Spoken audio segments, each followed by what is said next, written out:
भक्तिवेदांत स्वामी श्री प्रभुपाद की जय। श्री राम प्रभु की जय हो।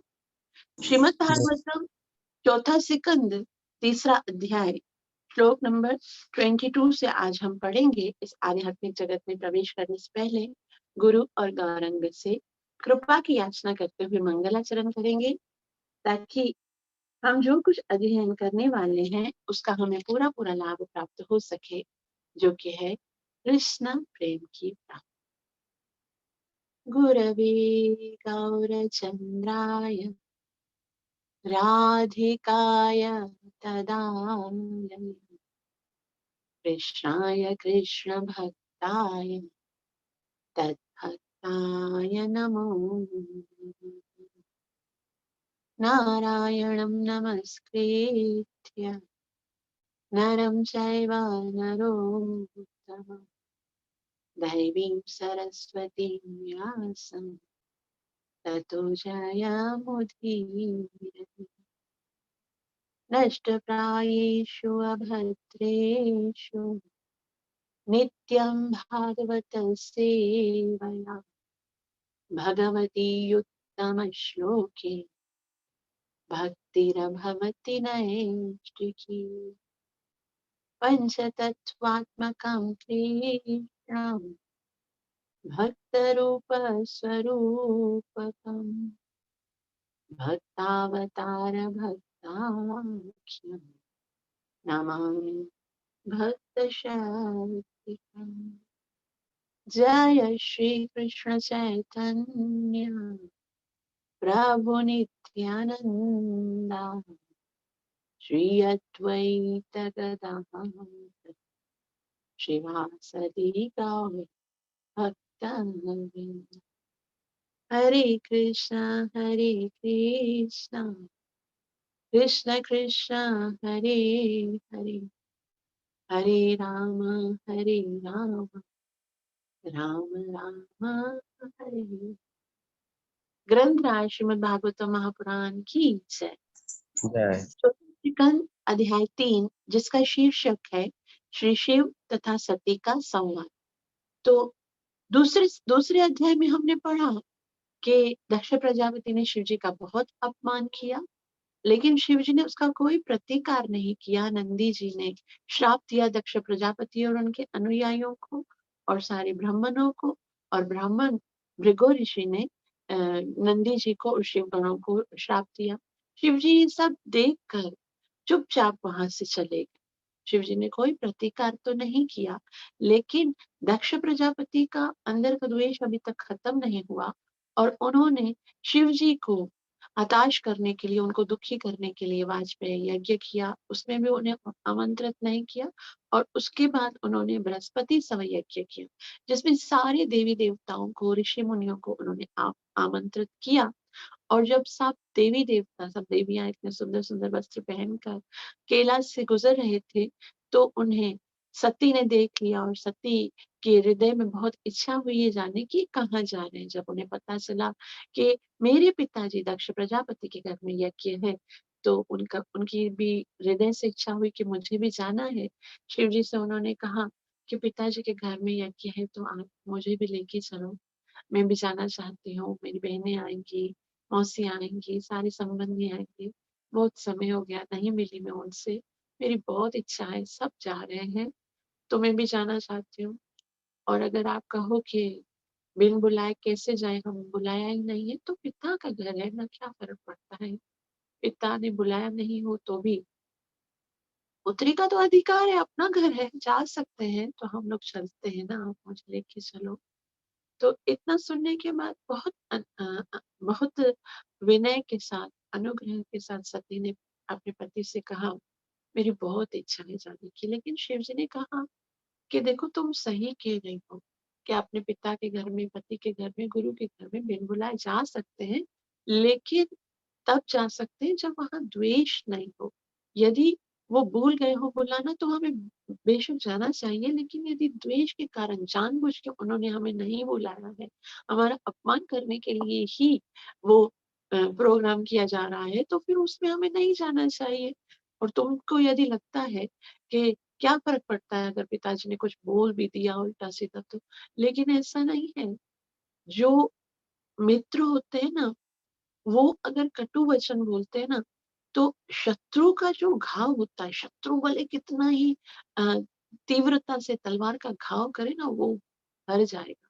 लेकिन जो अपने हैं, जो संबंधी हैं, जो प्रिय हैं, वो अगर दुखदायक शब्द बोलेंगे ना, तो उनका घाव कभी नहीं भरेगा। दिन-रात उसमें हम तड़पते रहेंगे।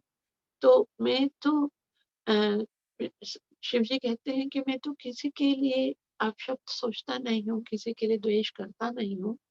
हृदय में बैठे हुए परमात्मा को ही सिद्ध पुरुष जो है वो नमस्कार करते हैं। मैं तो समाधि में सदैव शिव भगवान को नमस्कार करता रहता हूँ। लेकिन जो तुम्हारा पिता है ना, वो देहात्म बुद्धि में है। उसे ऐसा लगता है नमस्कार मुझे मिलना चाहिए, आदर मेरा होना चाहिए, सम्मान मेरा होना चाहिए। और जब यदि किसी जीव को सम्मान की आदत हो जाती है, तो वो दूसरों का अपमान करना शुरू कर देता है, क्योंकि उससे बर्दाश्त नहीं होता है कि उससे ज़्यादा किसी को सम्मान मिले। तो भगवान के भक्त जो होते हैं, क्योंकि उनको बहुत सम्मान मिलता है, तो वो सम्मान जो है द्वेषी व्यक्ति उसको अ, हज़म नहीं कर पाता है। और दक्ष प्रजापति सारे प्रजापतियों में तो भले ही श्रेष्ठ हैं, लेकिन फिर भी शिव जी तो महान वैष्णव हैं, तो वैष्णव को जो सम्मान मिला, तो उसके कारण वो बर्दाश्त नहीं कर पाए। तो मैं तो हमेशा जो शुद्ध वैष्णव है, वो तो हमेशा हृदय में बैठे हुए भगवान की आराधना करते हैं। और अब यहाँ इसके बाद श्लोक नंबर 23 जो है, आज हम श्लोक नंबर 23, 24 और 25 पढ़ के इस अध्याय को पूर्ण करने का प्रयास करेंगे। 23वें श्लोक में एक जीव की जो वास्तविक स्थिति है ना, उसको बतलाएगा। ये बहुत ही महत्वपूर्ण श्लोक है और अक्सर आचार्यगण इसको कोट करते हैं कि हमारी वास्तविक स्थिति क्या है। हम जीव हैं और जीव का वास्तविक वास्तविक जो अ, अंतरंगा उसकी रियलिटी क्या है कि वो बिल्कुल प्योर है, एकदम शुद्ध है। आत्मा कभी भी दूषित हो ही नहीं सकता, क्योंकि आत्मा जो है वो भगवान का अंश है। उस पर गुणों का असर नहीं होता, उसमें कभी द्वेष नहीं आता। आत्मा प्योर है, शुद्ध है। हम सब हम सब शुद्ध आत्मा है। We are all pure soul. हम सब आनंदमय आत्मा है। हम हम सब बहुत ही शक्तिशाली आत्मा है, क्योंकि हम भगवान के अंश हैं। हम भगवान की जितनी तो नहीं, लेकिन भगवान की जैसी क्वालिटीज रखते हैं। तो हम हमारी जो वास्तविक स्थिति है, वो एकदम भगवान की तरह प्योर है। बाकी ये जो अविद्या के कारण गुणों का आवरण आ गया है, जिसके कारण हमने अपनी आत्मा की रियल स्थिति को ढक दिया है, आवरण आ गया है। उस आवरण के कारण, क्योंकि हम अपने आप को शरीर समझते हैं, उसी शरीर के अंदर ही ये द्वेष है, ईर्ष्या है, निंदा है और ये सम्मान की इच्छा है। ये सब शरीर की को अपने आप को शरीर समझना, देहात्म बुद्धि के कारण। लेकिन हमारी रियल स्थिति क्या है? सत्वम विशुद्धम वसुदेव शब्दतम, एकदम शुद्ध है। और उस शुद्ध स्थिति में जीव का एक ही कार्य है, जीव का एक ही कार्य है कि वो भगवान की भक्ति करे। उसे किसी से कुछ लेना देना नहीं। संसार में क्या हो रहा है, क्या नहीं हो रहा है, कौन मेरा सम्मान कर रहा है, कौन अपमान कर रहा है, दुख है, सुख है, लाभ है, हानि है, अ, या चाहे नफरत है या प्रेम है, वो सब शरीर के संबंध के कारण। कोई जीव हमारे साथ किस तरह से व्यवहार करता है, उसका जो रिएक्शन होता है, उसका उसको जैसे हम रिप्रोसिकेट करते हैं कि हम अ, किस तरह से उनको रिप्लाई में देते हैं, वो सब ऐसे है क्योंकि हम अपने आप को शरीर समझते हैं। जब हम अपनी रियलिटी को समझते हैं ना, तो हमें कुछ भी फर्क नहीं पड़ता संसार के विषय में। तो ये बहुत हाईएस्ट स्टेज है, क्योंकि हम तो अभी देहात्म बुद्धि में हैं। स्पेशली मैं अपने को कहूँ, मुझे बहुत टच होता है, कोई भी बोलता है तो। लेकिन ऐसा लगता है कि अ, हम लोग क्योंकि अभी अपनी वास्तविक स्थिति को समझ नहीं पाए हैं कि हम तो आत्मा हैं, हम भगवान के अंश हैं। तो हमको ये सोचना चाहिए हम भगवान के हैं और हमारा काम केवल भगवान की भक्ति करना है। इस संसार से हमारा कोई संबंध था, है और ना रहेगा। हमको एक कैरेक्टर करने के लिए संसार में भेजा गया है और उस कैरेक्टर के साथ जो भी होता है, वो उस कैरेक्टर के साथ हो रहा है, हमारे साथ नहीं हो रहा है। जैसे कोई हीरो होता है, असल में उसका एक अलग अस्तित्व है, लेकिन उसको जो एक्टर जो कैरेक्टर दिया है, उसमें उसके साथ कुछ कोई अपमान कर रहा है उसका, कोई वो बहुत गरीब है या कोई उसकी निंदा कर रहा है, तो उससे उसकी रियलिटी को कोई फ़र्क नहीं पड़ता।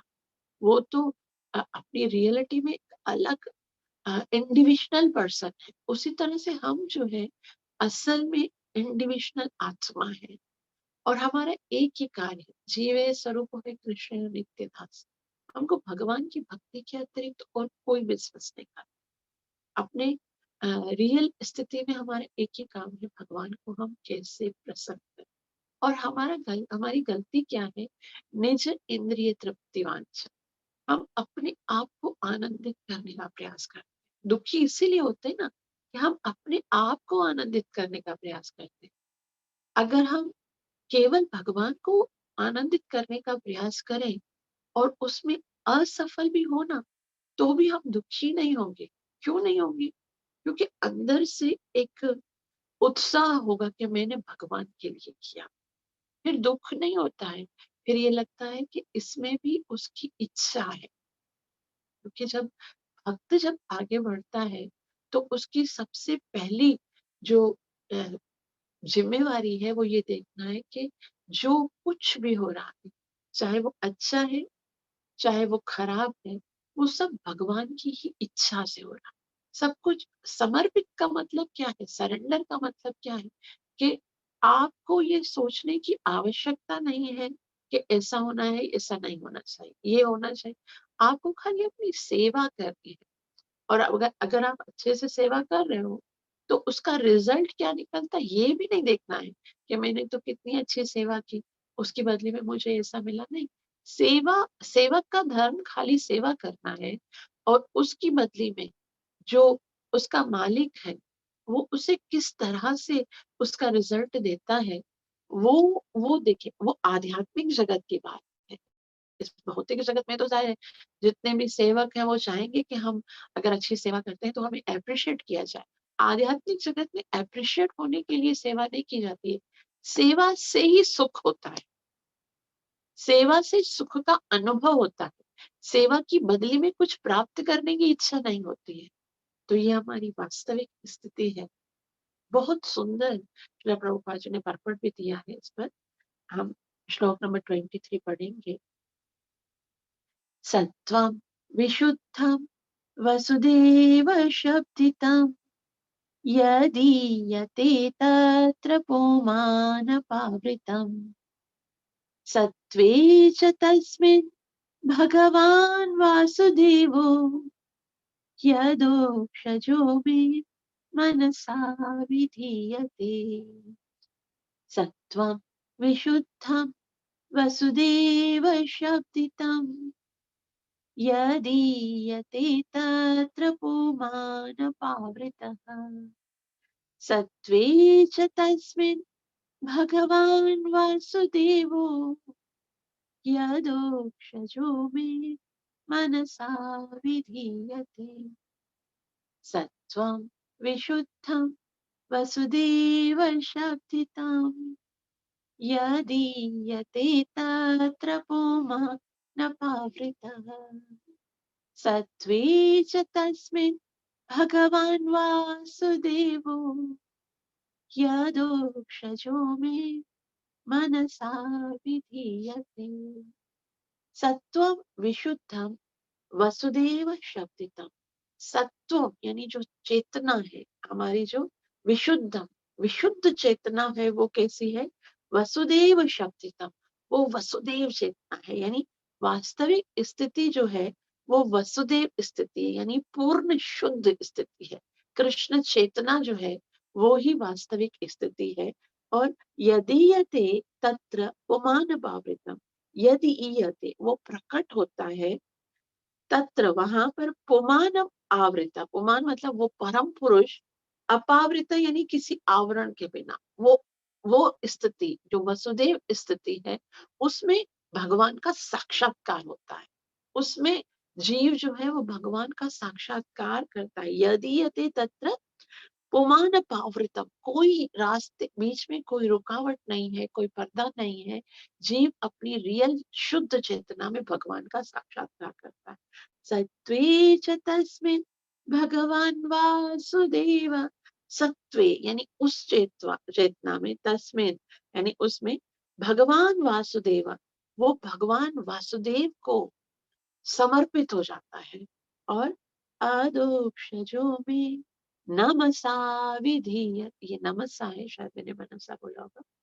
नमसा यानी मैं उसी अदोक्षज भगवान को, अदोक्षज यानी वो जो दिव्य है, ये जो भौतिक शरीर से, भौतिक नेत्रों से ना देखा जा सकता है, ना भौतिक कानों से सुना जा सकता है, ना ही उसको भौतिक शब्दों में बताया जा सकता है, अदोक्षज है। नमसा विधीयते, मैं हृदय से सदैव उसी को नमस्कार करता हूँ, उसकी पूजा करता हूँ, क्योंकि मैं शुद्ध चेतना में हूँ। तो शिव जी बता रहे हैं कि मेरा तो किसी से द्वेष है ही नहीं। मैं तो किसी से ना द्वेष करता हूँ, ना ही किसी के साथ मुझे के मान अपमान लाभ हानि पूजा प्रतिष्ठा से कुछ लेना देना नहीं है। मैं तो हमेशा वसुदेव स्थिति में हूँ, और रियल स्थिति कृष्ण चेतना में मैं सदैव सदैव क्या करता हूँ, अधोक्षजों में नमसा विधीयते, मैं उन्हीं का सम्मान करता हूँ, उन्हीं की पूजा करता हूँ, उन्हीं को प्रणाम करता हूँ, और उन्हीं की उन्हीं को शरणागति हूँ। तो मैंने तुम्हारे पिताजी के साथ कोई द्वेष नहीं किया है, क्योंकि मैं हमेशा वसुदेव स्थिति में रहता हूँ, मैं किसी से द्वेष नहीं करता। अनुवाद। मैं शुद्ध कृष्ण चेतना में भगवान वासुदेव को सदैव नमस्कार करता रहता हूँ। कृष्ण भावनामृत ही सदैव शुद्ध चेतना है, जिसमें वासुदेव नाम से अभिहित भगवान का बिना किसी प्रकार का दुराव का अनुभव होता है। तो ये बहुत ही महत्वपूर्ण है। स्पेशली प्रभुपाद जी ने बहुत सुंदर प्रकट किया है। हम सब इसको समझने का प्रयास करेंगे। श्रील प्रभुपाद की जय।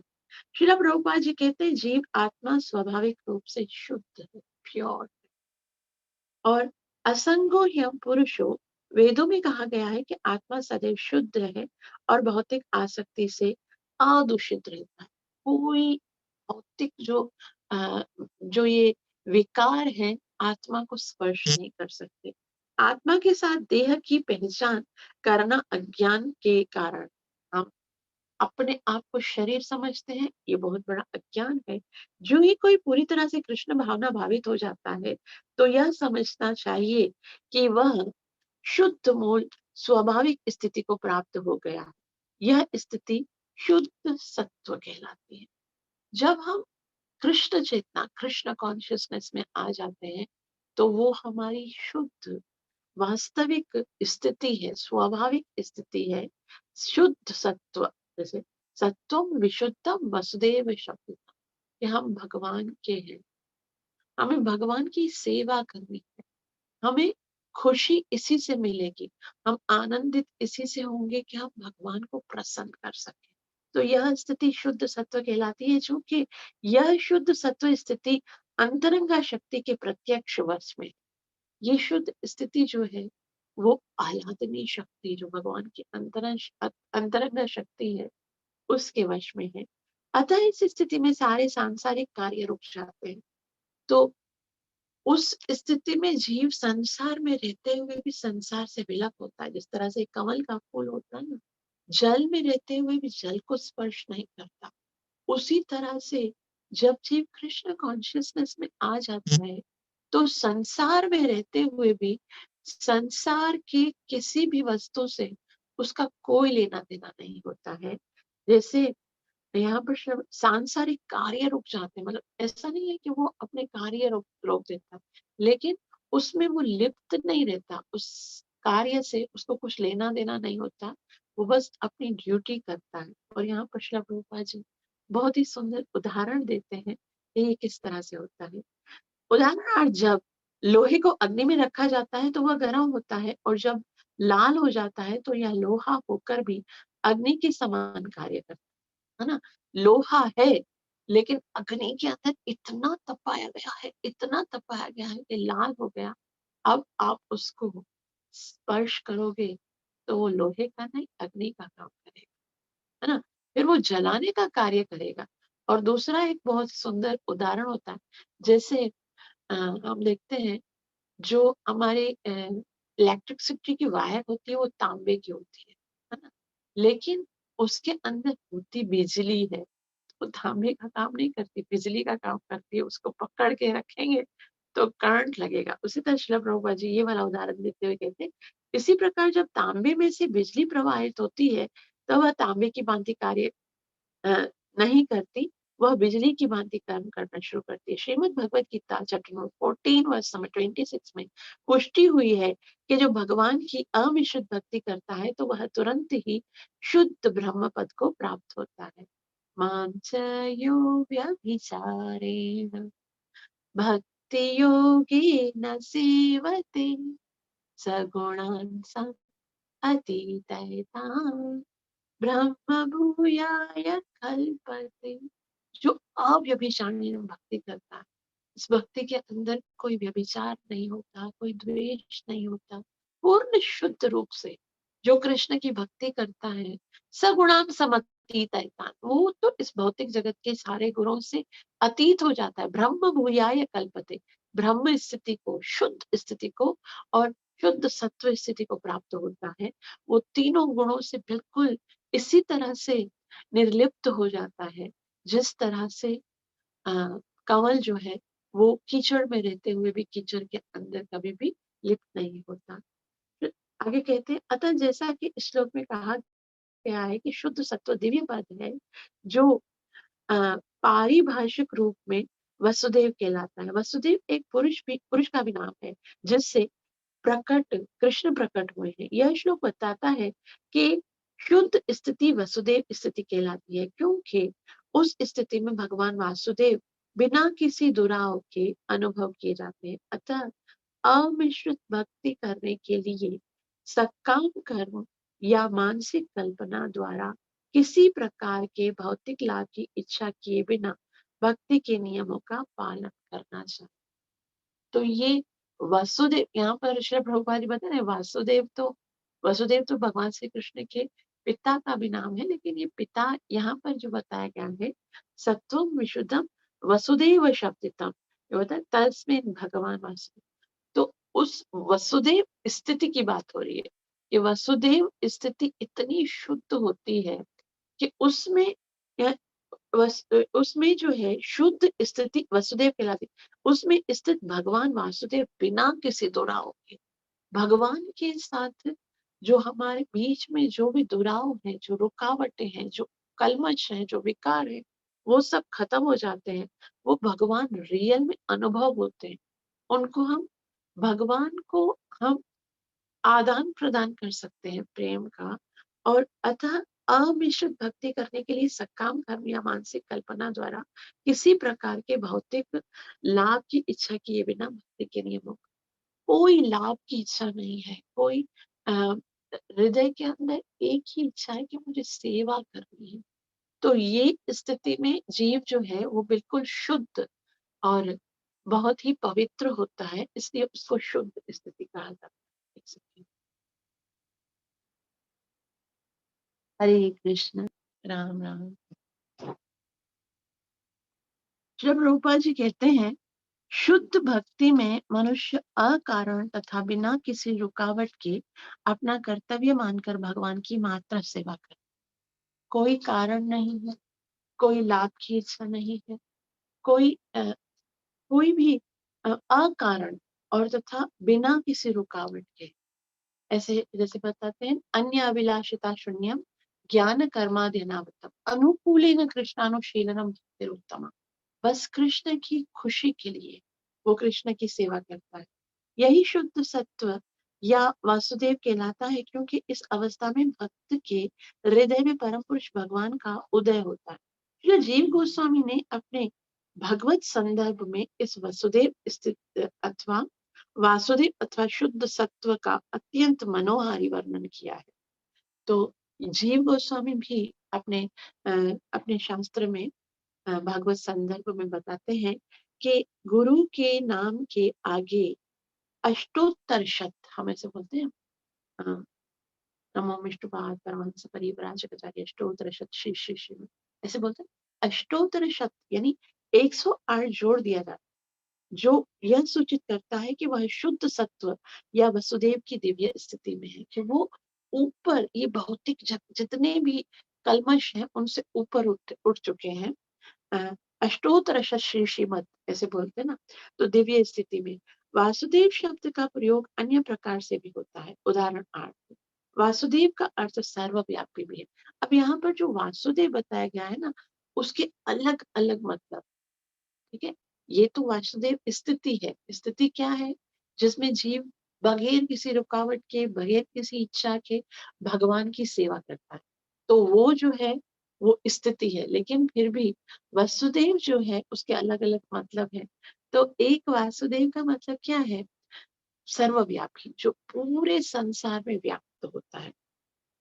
सूर्य भी वासुदेव शब्दितम कहलाता है, भले ही वासुदेव को विभिन्न अर्थों में क्यों न प्रयुक्त हो, किंतु वासुदेव का अर्थ सर्वव्यापी या अंतर्यामी भगवान है। Shrimad Bhagavad Gita chapter number 7 verse number 19 में भी बताया गया है, वासुदेव इदम सर्वम। ये कहा गया वासुदेव सर्वम इति। अ, वास्तविक अनुभूति तो भगवान वसुदेव को समझना और उनकी शरण में जाना है। जैसा बताया गया है, बहुनाम जन्मनामन्ते ज्ञानवान माम प्रपद्यते वासुदेवः सर्वमिति समाहात्मा सुदुर्लभ। वासुदेव यानी वो भगवान वासुदेव ही हर एक जगह पर है। तो वास्तविक अनुभूति तो भगवान वसुदेव को समझना है और उनकी शरण में जाना है। वसुदेव यह भाव भूमि है जिस पर श्री भगवान सदैव वसुदेव का बोध होता है। जब मनुष्य भौतिक प्रकृति के कल्मश से रहित होता है और शुद्ध कृष्ण चेतना अथवा वसुदेव अर्थात वासुदेव पद में स्थित होता है, तो भगवान वासुदेव का बोध होता है। यह कैवल्य पद कहलाता है, जिसका अर्थ है शुद्ध चेतना। शुद्ध चेतना में जीव जो है वो भगवान को समर्पित होता है।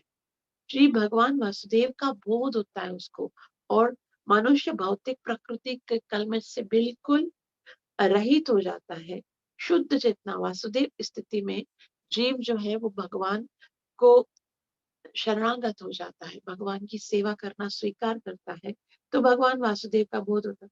और ये कैवल्य पद कहलाता है। कैवल्य का मतलब होता है कि उसका वास्तविक आत्मा का जो आत्मा की स्थिति ही ये है कि वो भगवान की सेवा करे। जीवेर स्वरूप होए कृष्ण नित्य दास। तो वो कैवल्य पद कहलाता है, जिसका अर्थ है शुद्ध चेतना, ज्ञानम सात्विकम कैवल्यम।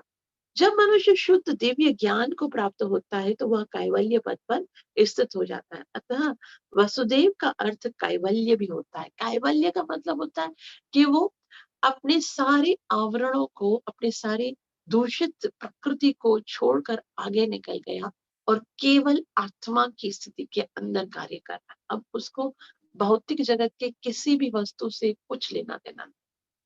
तो वो कैवल्य है, जिसका व्यवहार सामान्य रूप से निर्विशेषवादी करते हैं। निर्गुण कैवल्य साक्षात्कार अनुभूति की अंतिम अवस्था नहीं है।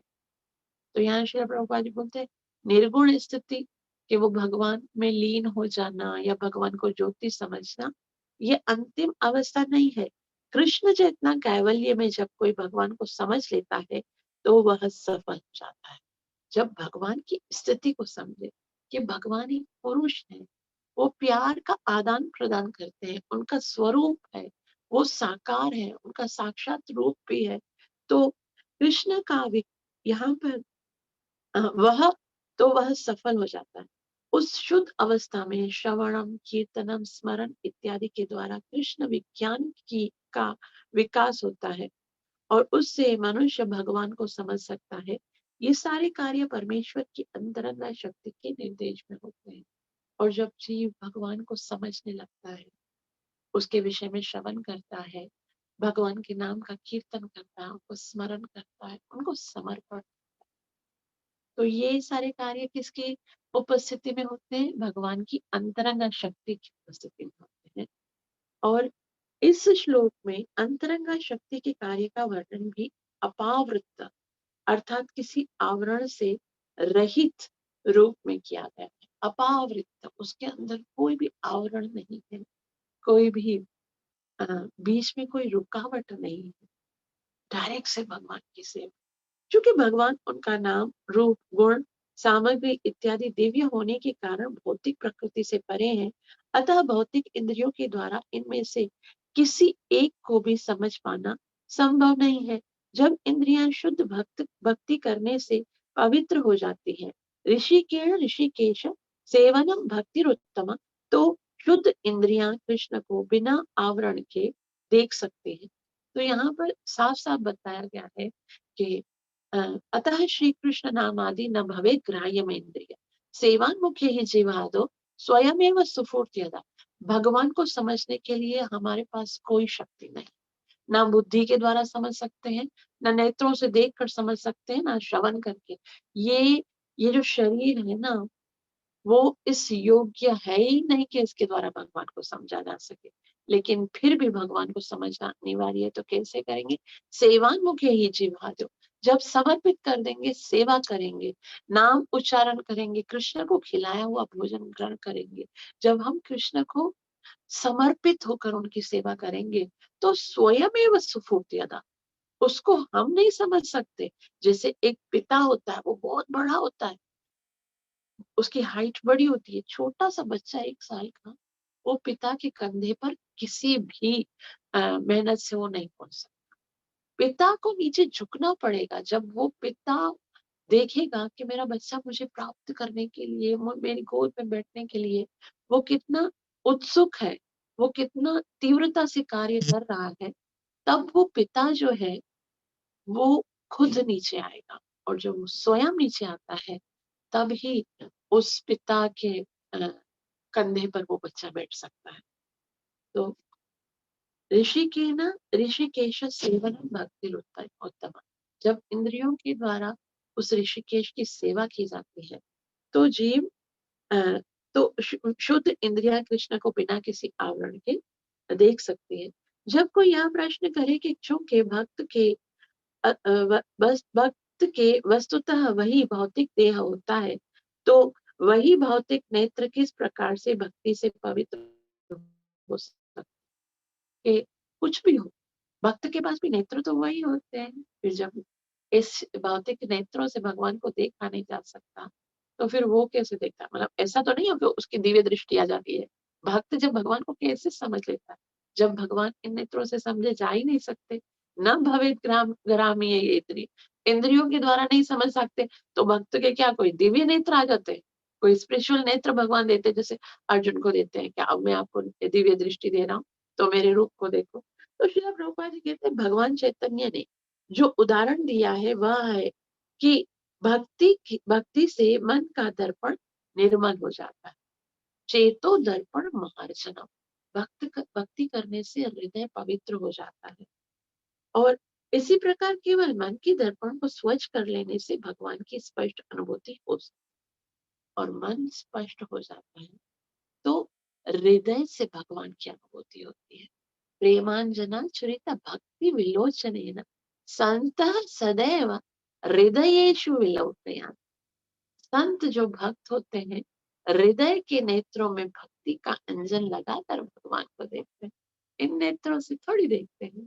तो यहाँ पर बताया गया है कि स्वच्छ कर लेने से भगवान स्पष्ट अनुभूति हो जाती है। श्रीमद् भगवत गीता 8.8 में भगवान कहते हैं कि अभ्यास योग युक्तेन, यानी निर्दिष्ट कर्तव्य को भक्ति में करते हुए चेतसा नान्यगामिना, अभ्यास योग युक्तेन, जब जीव कंटिन्यूअस अभ्यास करता है भगवान को समर्पित होने का, भगवान की सेवा करने का, और चेतसा नान्यगामिना, और अपनी चेतना को कहीं पर भी जाने नहीं देता। कंटिन्यू दृढ़ता से इसके साथ जब वो सेवा करता है, या ईश्वर के विषय में केवल सुनकर तथा उनका कीर्तन करके यदि किसी का मन निरंतर श्रवण तथा कीर्तन में लगा रहता है और अन्य कहीं ना जाए, तो मनुष्य को भगवान का साक्षात्कार हो सकता है। मन से कहा गया है यहाँ पर, मन निरंतर श्रवण कीर्तन में। कार्य तो हाथ करते हैं, ये हाथ, ये शरीर, वो तो संसार के कार्य करता रहे, लेकिन यदि मन निरंतर भगवान में लगा रहता है, कीर्तन करता रहता है, अन्यत्र कहीं नहीं जाता, उसको केवल भगवान की सेवा ही उसी को प्रायोरिटी देता है, मन बार बार उसी में लगता है, तो मनुष्य को भगवान का साक्षात्कार हो सकता है।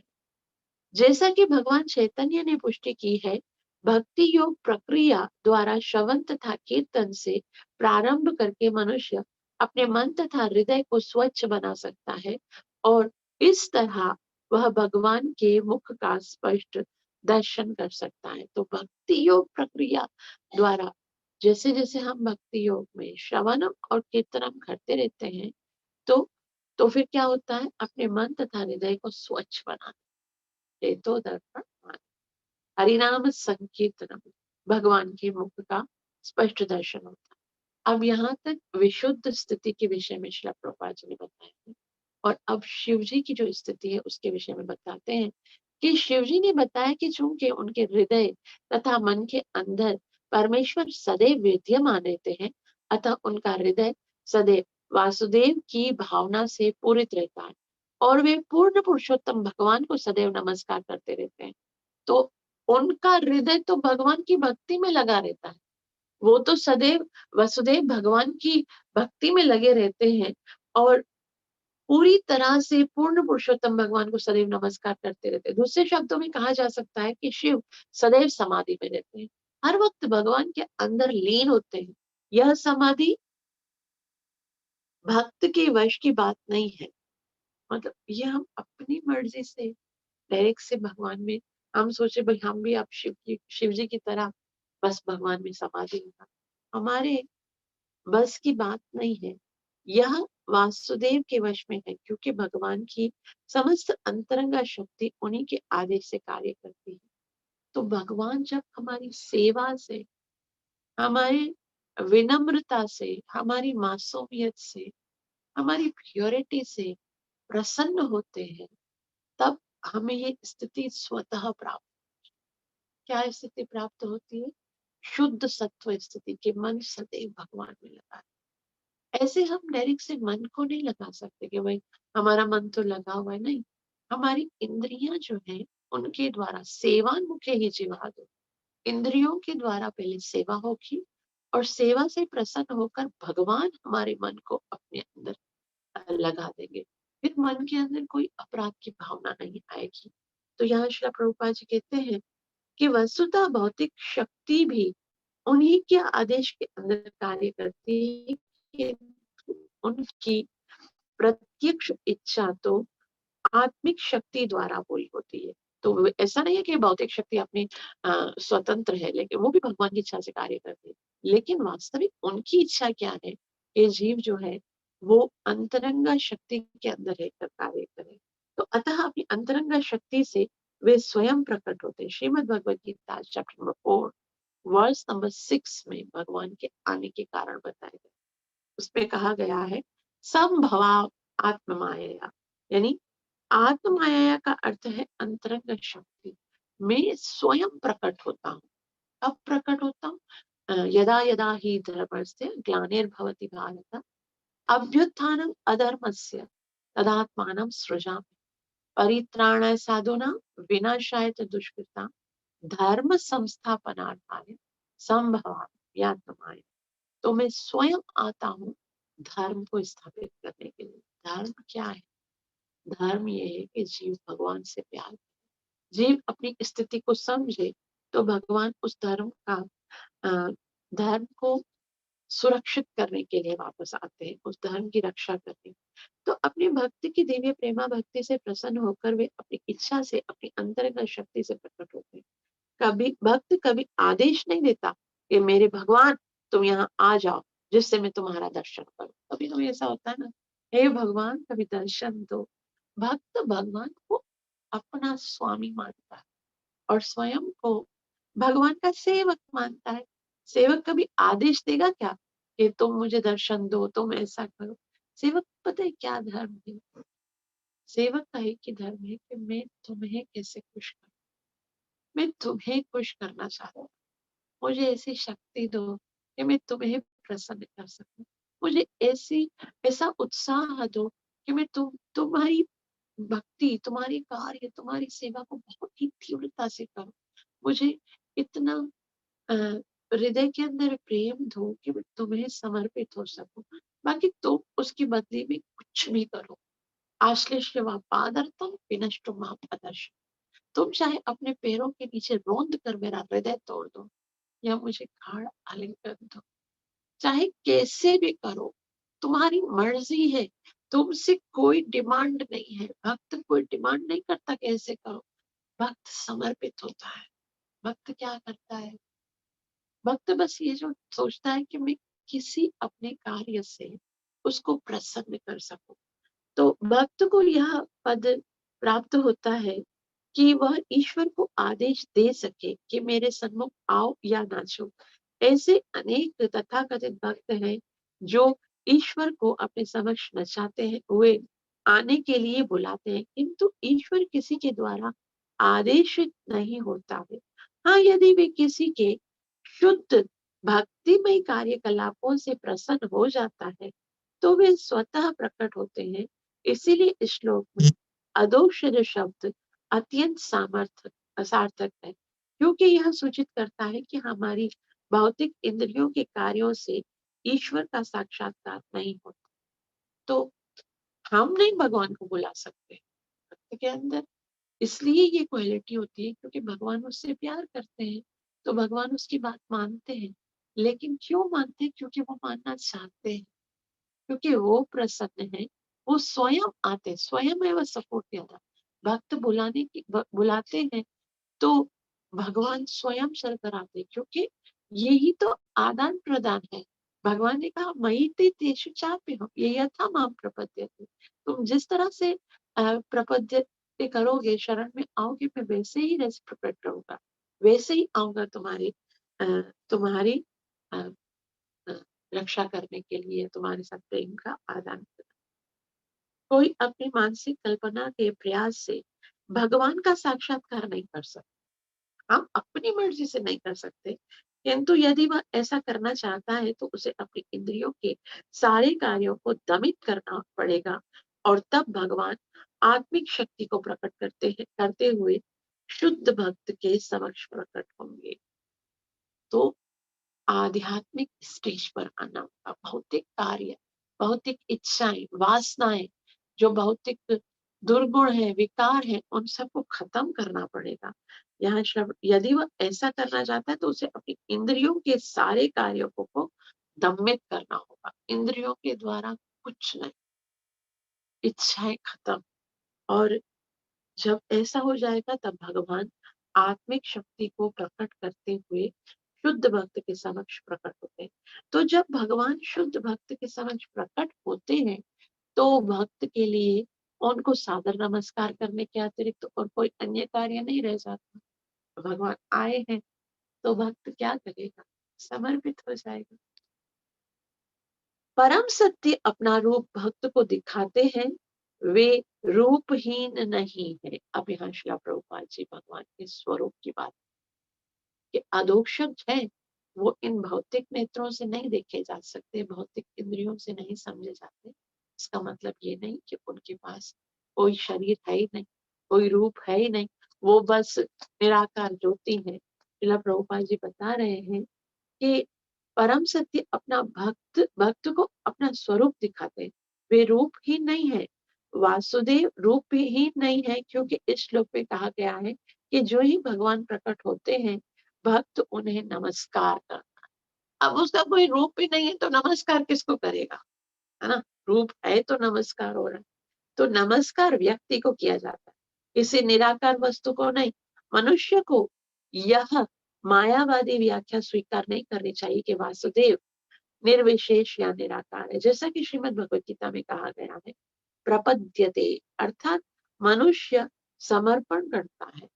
प्रपद्यते मतलब उसकी शरण में जाता है, समर्पित होता है।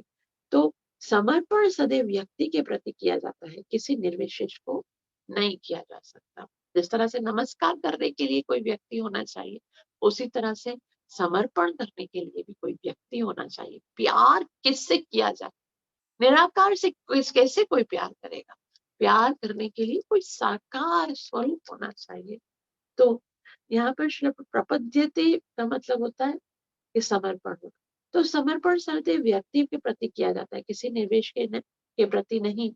जब समर्पण या नमस्कार करने का प्रश्न आता है, तो समर्पण या नमस्कार का कोई ना कोई लक्ष्य होना चाहिए। कोई ना कोई तो होगा जिसको हम समर्पण करें या नमस्कार करें।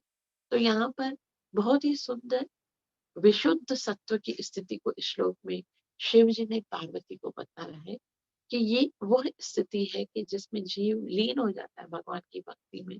तो मैं तो सदैव लीन रहता हूँ, मुझे कोई द्वेष नहीं है।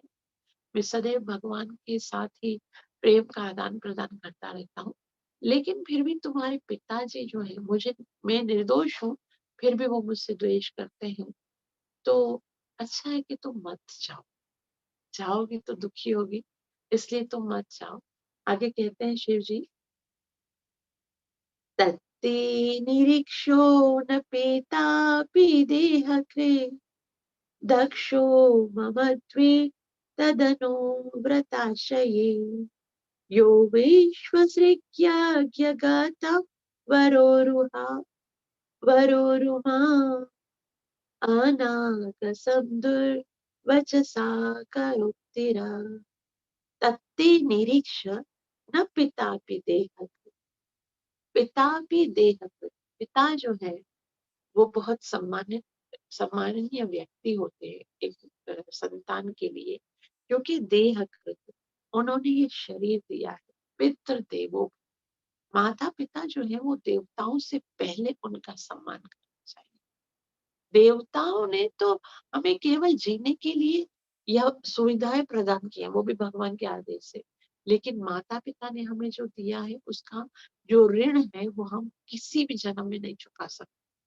तो वो बेशक यहाँ पर कहते हैं शिव जी कि बेशक वो आपको देह देने वाले यानी आपके शरीर के दाता है, लेकिन तत्ते निरीक्ष, निरीक्ष मतलब देखे जाने के लिए। न पिता, न मतलब नहीं, फिर भी तुम्हें जाना नहीं चाहिए। भले वो देह कृत है, वो आपके शरीर को देने वाले, लेकिन तुम्हें जाना नहीं चाहिए। दक्षो मम द्वेष का मतलब होता है मुझसे ईर्षा ईर्षा करता है। द्वेष का मतलब होता है ईर्षालु और तथा अनुव्रता। और एक तो दक्ष भी करता है और तुम्हारे जितने पिताजी के जितने अनुयायी हैं, वो सारे राजा, वो सारे उनके कर्मचारी, वो सब भी मुझसे मतलब ईर्षा करते हैं। दक्षो मम त्वे तद अनुव्रताशये यो विश्वसृग, यो विश्वसृग यानी जो विश्वसृग है, जो यानी कि सूर्य पूरे संसार को चलाने वाले जो प्रजापति हैं, ये दक्ष प्रजापति यज्ञ गतम, यज्ञ में उपस्थित होने से वर उरु, हे सती, वो दक्ष प्रजापति जो है वो यज्ञ में मेरा अपमान किए हैं। माम यानी मेरा, और अगर आगे कहते हैं अनागसम यानी कि मैंने तो कोई अपराध किया नहीं है, मैं तो निर्दोष हूँ। अनागसम दुर्वचसा करुत्तिरा, उन्होंने मेरे साथ बहुत ही दुर्व्यवहार किया, उन्होंने मेरे साथ बहुत ही बुरे शब्द कहे हैं। और सत सा करोत्तरा यानी कि वो मेरा इतना अपमान कर चुके हैं, और अब अगर तुम भी जाओगी तो तुम्हारा भी अपमान होगा। तो इससे अच्छा है तत्ते निरीक्षण न पिता देह, मत जाओ के घर पे, क्योंकि वो ईर्ष्यालु है, मुझसे ईर्ष्या करता है, वो तुम्हारा भी अपमान कर देगा। अतः तुम्हें अपने पिता के को, यद्यपि वह तुम्हारे शरीर के दाता है, मिलने नहीं जाना चाहिए, क्योंकि वह और उसके अनुयायी मुझसे ईर्ष्या करते हैं। हे परम पूज्य, इसी ईर्ष्या के कारण मेरे निर्दोष होते हुए भी उसने अत्यंत कटु शब्दों से मेरा अपमान किया है। श्रीला प्रभुपाद की जय। श्रीला प्रभुपाद जी कहते हैं स्त्री के लिए पति तथा पिता समान रूप से पूज्य है। पति स्त्री की युवावस्था में रक्षा करता है, जबकि पिता उसके बाल्यकाल में उसकी रक्षा करते हैं। तो सुरक्षा दोनों करते हैं, तो दोनों सेम है, इक्वल है, दोनों की बात माननी चाहिए, दोनों का आदर करना चाहिए, दोनों का सम्मान करना चाहिए।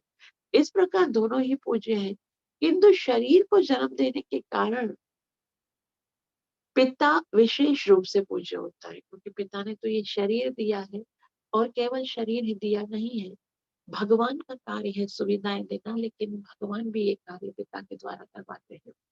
तो पिता बहुत अ, आदरणीय व्यक्ति है, पूजनीय है, विशेष रूप से पूजनीय है। शिव जी ने सती को स्मरण दिलाया, निस्संदेह तुम्हारे पिता मुझसे भी अधिक पूज्य है। यहाँ पर बताया ना, तद दत- दक्षो ममातर्वित तद अनुव्रताश्रये। तो भगवान जो है वो बहुत ज्यादा पूज्य है, पिता जो है वो बहुत ज्यादा पूज्य है।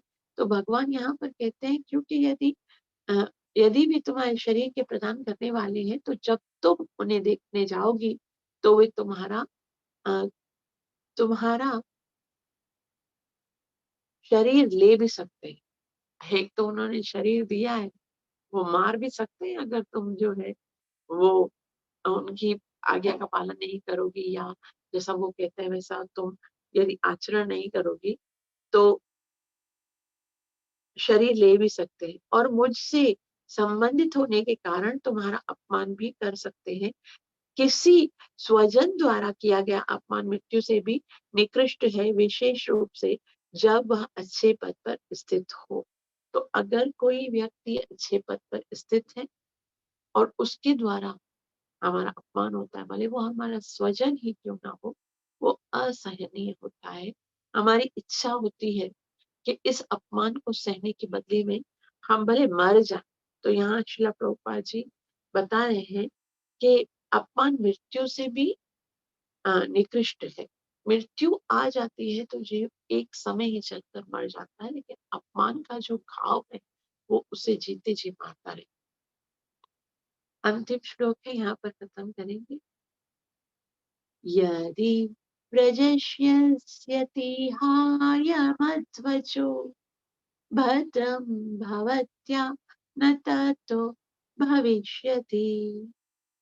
संभावितस्तस्य स्वज संभावितस्तस्य स्वजनात् पराभवो यदा स सद्यो मरणाय कल्पते। यदि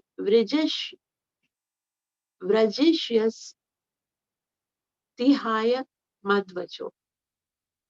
यदि का मतलब होता है लेकिन मैंने तुम्हें इतना समझाया है, फिर भी विजय, फिर भी तुम जाओगी अगर तुम जाना चाहती हो, और सास में अति हाय अर्थात मेरी बात नहीं मानना चाहती हो, मध्वजो मेरे शब्दों को, तो भद्रम भवित्या न ततो भविष्य से। तो सोच लो, भद्रम नहीं होगा, भद्रम मतलब तुम्हारा कल्याण नहीं होगा, आगे जाकर तुम्हारे साथ बुरा होने वाला, तुम्हारे साथ गलत होने वाला है, अच्छा नहीं होगा। भद्रम भवत्या न ततो भविष्य। तो भद्रम नहीं होगा तुम्हारा, तुम नहीं जाओ तो ज्यादा अच्छा है, तुम जाओगे तो बुरा होने वाला है। संभावितस्य स्वजनात् परा पराभवो। संभावितस्य, तो ये तो संभावना यही है कि जितने तुम्हारे स्वजन गण भी है, स्वजनात् पराभव, तो वो भी तुम्हारा अपमान करेंगे। यदा स सद्यो मरणाय कल्पते। तो ऐसी स्थिति आने से बेहतर है कि तुम नहीं जाओ, क्योंकि सदा सद्यो मरणाय कल्पते, मुझे तो लगता है जाते ही जल्दी से वहां पर जाकर वहां से अपमानित होने से बेहतर है कि आप ना जाओ, क्योंकि वहां पर जाते ही तुम्हारा अपमान होगा, और यदा से सद्यो मरणाय कल्पते, और ये अपमान जो है वो मृत्यु से बढ़कर होगा। अनुवाद देखिए। यदि इस शिक्षा के बावजूद भी तुम मेरे वचनों की उपेक्षा करके तुम जाने का निश्चय करती हो, तो तुम्हारे लिए भविष्य में अच्छा नहीं होगा। तुम अत्यंत सम्माननीय हो, और जब तुम स्वजन द्वारा अपमानित होगी, तो यह अपमान तुरंत ही मृत्यु के तुल्य होगा। तो यहाँ पर शिव जी ने साफ साफ मना किया है कि आपको जाने की जरूरत नहीं है। वहां पर बहुत अपमान होने वाला है, बहुत निंदा होने वाली है। और अगर ऐसा होता है तो हाँ, यहाँ पर कहते हैं कि तो यह अपमान तुम्हें तुरंत ही मृत्यु के तुल्य हो जाओगे। तो ये इसके कारण तुम्हारी मृत्यु। और हम देखते हैं आगे जाकर शिव जी की बात नहीं मानती है सती, तो वहां पर जाकर अपने देह को त्यागना पड़ता है, मृत्यु स्वीकार करनी पड़ती है। इस प्रकार श्रीमद् भागवतम के चतुर्थ स्कंद के अंतर्गत श्री शिव तथा सती का संवाद नामक अ, तीसरे अध्याय के भक्ति वेदांत तात्पर्य समाप्त हुए। तो यहाँ पर तीसरा अध्याय जो है चौथे स्कंद का, शिव और पार्वती का जो संवाद है वो समाप्त होता है। लेकिन अ, शिव जी को भले ही कितना सारा समझाया है, मगर शिव जी की बात ना मानकर भी सती वहां पर जाती हैं, और जिसके कारण हमको अपना देह त्याग करना पड़ता है। तो यहाँ से शिक्षा क्या लेनी है?